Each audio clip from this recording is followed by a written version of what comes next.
My boyfriend tried to sell me off to pay his debt, except the mafia don he picked was my brother, and that idiot had no idea just how protective my brother was, or how brutal he could be to anyone who dared hurt his family. Whatever was in the car knocked me out the moment I got in. Time passed. I could feel that much, but my body stayed limp, weak. Eventually, I felt my mind clawing its way back. Not fully, but enough to hear. Miles was on the phone. First call, he was yelling at someone for pushing him to repay a debt. Then the second call, it was a call to his mother, telling her he wouldn't be making it to Christmas dinner. The third call was different. Miles's tone dropped, soft and submissive. Sir, I know it was generous of you to let me leave and try to gather the money I owe the casino, but I still couldn't come up with everything. So, like you said, I brought my girlfriend tonight.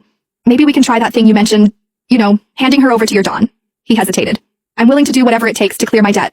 A pause. Of course, I'll make sure she behaves. I'll tell her it's an honor to be chosen by you. I know how much grace you've shown me by giving me this chance. See you soon. Panic crawled under my skin.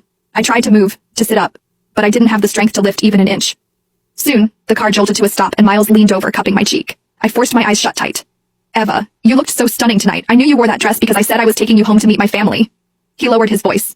You know my tuition debt's a mess. I thought maybe I could hit a lucky streak at the casino. I never meant to lose everything. But now I owe money to a thug who threatened to kill me and my family. But luckily, he said you're just his boss's type.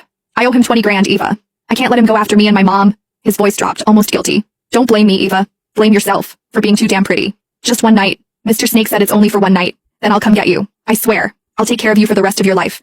I'll take you to meet my mom. I'll marry you. Please, Eva. Don't hate me. He sighed, like the weight of it was crushing him. And most importantly, when we get to that casino, don't fight back, please. Things will only get worse if you do. I managed to twitch my fingers. They brushed against the hem of the dress I was wearing tonight. Miles was right. I'd put it on just because he finally invited me to spend Christmas with his family.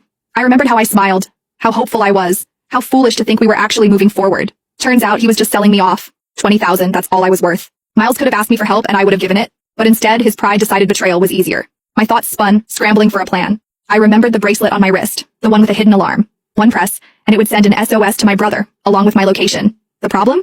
I was still too weak to move. So I decided to wait for now, gathering what little strength I had left. Whoever this boss Miles was trying to hand me off to, if I had the chance to mention my brother, they wouldn't dare touch me. And if that didn't work, I still had the bracelet. A few minutes later, the door opened beside me. Rough hands pulled me out of the car. I brought her, just like you asked, Miles said, his voice trembling with fake pride. A rough voice answered, laced with amusement. I gotta admit, even in my line of work, I didn't think you'd actually sell your girlfriend, but... A hand grabbed my chin, tilting my face up. You were right, she's very pretty. Not just pretty, Miles added quickly, eager, pathetic. The prettiest. She was even voted best looking in our class, but too proud. Always had her nose in the air. Took me nearly a year to win her over. And you're willing to hand her over to me? The man sneered. I cared about her, Miles said with a sickening laugh, joining Snake's. Just not as much as I care about myself. Besides, look at that body, and her fingers. She's a pianist. Real flexible too. If you catch my drift, she'll make your Don more than happy. The men around us laughed, crude and revolting. If our Don is pleased, your debt's cleared, the man said coldly.